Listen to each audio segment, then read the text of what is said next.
நம்ம ஃபோன் வைக்க போகிறாங்க. கையை ஆடுது, கண்டிப்பாக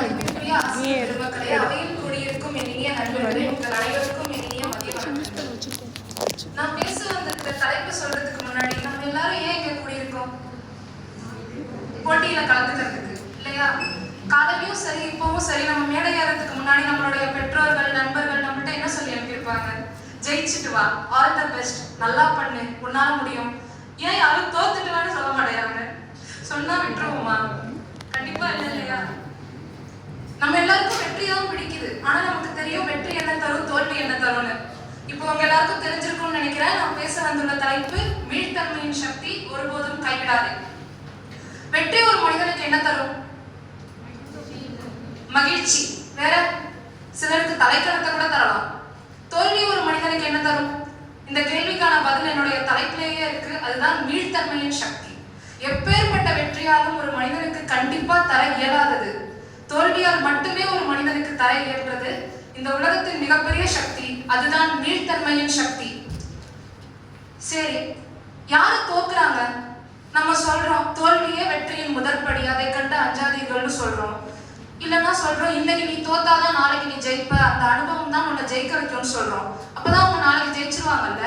இப்ப யாருதான் தோக்குறா? உண்மையான தோல்வியாளர்கள் என்பது எனக்கு இந்த வாய்ப்பே வேண்டாம், எனக்கு பயமா இருக்கு, என்னால முடியாது, இல்ல இந்த வாய்ப்புல நான் தோத்துட்டேன், ஏன் பயப்படணும், இந்த வாய்ப்புல நான் தோத்துட்டேன், எனக்கு எல்லாரும் என்னமோ சொல்றாங்க, என்னால முடியாதுன்னு வந்த பாதையிலே புறமுதுக காட்டி திரும்பி ஓடுறவன் தான் உண்மையான தோல்வியாளர்.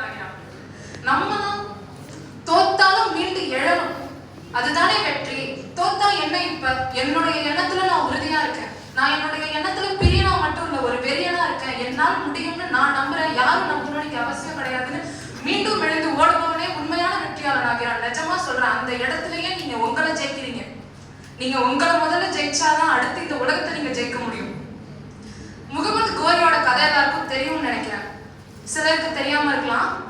16 முறை தோற்றவர், 17ஆம் முறை வெற்றி பெற்றவர். இப்ப தெரிஞ்சிருக்குன்னு நினைக்கிறேன். பிருத்வி மன்னரை நோக்கி போர் எடுத்து படையெடுத்தவங்க தான் முகமது கோரி. 16 முறை மீண்டும் மீண்டும் மீண்டும் தோற்கிறார். அவர் எதையுமே இழக்கலையா? எவ்வளவோ படை வீரர்களை இழந்திருக்கலாம், அவங்களுடைய மேல் அலுவலர்களுடைய வெறுப்புக்கு சம்பாதிச்சிருக்கலாம். ஆனா அவர் ஒருபோதும் மன உறுதியை கைவிடவே இல்லையே. அவர் நினைச்சிருந்தா 2வது வாட்டி விட்டுருக்கலாம், 5வது வாட்டி விட்டுருக்கலாம், ஏன் 15வது வாட்டி 16வது வாட்டி கூட கைவிட்டுருக்கலாம். ஆனா தன்னை 16 முறை தோற்கடிச்சவனை ஒரு நாள் நான் கண்டிப்பா ஜெயிச்சே தீர்வேன், அந்த அளவுக்கு நான் தயாராகன்னு சொல்லி ஜெயிக்கிற வரைக்கும் கடைசி வரைக்கும் விடாத ஒரு மன்னர் தான் முகமது கோரி. எவ்வளவு பட்டிமன்றம், இந்த பேச்சு போட்டி எல்லாத்துலயும் நம்ம இவரை தான் சொல்றோம். ஏன்? இவரு எதிர்த்து போரிட்டார்ல ஒரு மன்னர், அவர் 16 முறை ஜெயிச்சிருக்காரு. நம்ம எல்லாருக்கும் கணக்கு தெரியும் இல்லையா? 16 பெருசா 1 பெருசா? நாம ஏன் இவரை சொல்றோம்? நண்பர்களே, தோல்வியே ஆழமாக பதிவிற்கப்படுகிறது. மத்தவங்க மனசுல மட்டும் இல்ல, உங்க மனசுலயும் தான். அதுவே அதிகமான வெற்றியை தரக்கூடிய சக்தி உடையது. ஒரு வெற்றி ஒரு சிலரை நிறுத்தலாம், ஆனா தோல்விங்கிறது சிலரை மட்டுமே நிறுத்தும். யாருன்னா உங்க தகுதி இல்லாதவங்களை. இப்பதான் நம்ம சொன்னோம், தோல்விங்கிறது எல்லாருக்கும் மீள்தன்மையின் சக்தியை தயக்கிறது கிடையவே கிடையாது. எல்லாருக்கும் அது தவறாம தருது. ஆனா ஒரு சிலர் மட்டுமே அதை எடுத்துக்கொள்கிறார்கள், அவர்கள் மட்டுமே இறுதியில் ஜெயிச்சு நிற்கிறார்கள்னு நான் சொல்லுவேன். அப்துல் கலாம் எல்லாருக்கும் தெரியும் இல்லையா? கல்பனா சாவ்லா எல்லாருக்கும் தெரியும், இஸ்ரோ எல்லாருக்கும் தெரியும், இன்னும் பல பேர் வரலாற்றுல நம்ம எல்லாருக்குமே தெரியும். அவங்க எல்லாருடைய புகழையும் நம்ம இன்னைக்கும் பேசுறோம். ஆனா வரலாற்றின் பக்கங்களில் தன்னுடைய பெயரை தங்கத்தில் பதித்தவர்கள் அனைவருமே ஒரு நாள் தோல்வியுடன் கை குலுக்கி வந்தவர்கள் மட்டுமே. நீங்க தோல்வியுடன் கை குலுக்காம வெற்றியோட கதவை நெருங்க கூட முடியாது.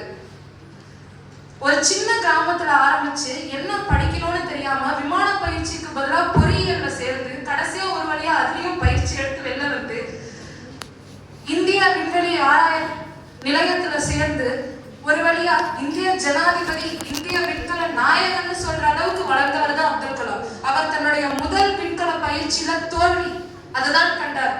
தன்னுடைய முதல் தேர்ச்சியிலேயே, தன்னுடைய முதல் நோக்கத்திலேயே அவர் கண்டது தோல்வி. ஒரு இந்திய பெண்ணாக இருந்த அந்த காலத்திலேயே அமெரிக்கா வரை சென்று 10 ஆண்டுகள் கடினமா படித்து நீர், நிலம், ஆதாயம்னு அனைத்திலையும் உயிரை கொடுத்து பயிற்சி எடுத்து அவங்க நாசா கலப்பட முதல் விண்வெளி கடிதத்துல கல்பனா கண்டது தோல்வி. ரஷ்யா ஒரு காலத்துல விண்வெளியே ஆண்டுச்சு. அதுவே பார்த்து வியந்து நிற்கும் அளவு அளவுக்கு இந்தியா நிலாவுடைய தென் துருவத்துல போய் விண்கலத்தை நிறுத்துவதற்கு முன்னாடி அவங்க எடுத்த முடிவுல அவங்க கண்டது ஒரு தோல்வி. ஏன் நம்ம இங்கெல்லாம் உட்கார்ந்துருக்கோமே, இதுக்கு நம்ம எத்தனை தோல்விகளை தாண்டி வந்திருக்கோம். நண்பர்களே, தோல்வியை கண்டு தயவு செஞ்சு அஞ்சாதீர்கள். ஒரு கதவு திறக்க வேண்டும் என்றால் அது முதல்ல மூடி இருக்க வேண்டும். நமக்கு ஒளி தெரிய வேண்டும் என்றால் நாம் முதலில் இருளை பார்த்திருக்க வேண்டும். தீட்ட தீட்டத்தான் வைரம் ஜொலிக்கும், அடிக்க அடிக்கத்தான் இரும்பு உறுதியாகும். என்றும் உங்களுடைய நம்பிக்கையை கைவிடாதீர்கள். நான் பேசியது 3 நிமிடங்களுக்கு நீளம் இல்லாமல் இருக்கலாம், ஆனால் உங்கள் மனதில் ஆழமாக இருக்கும் என்று நம்புகிறேன்.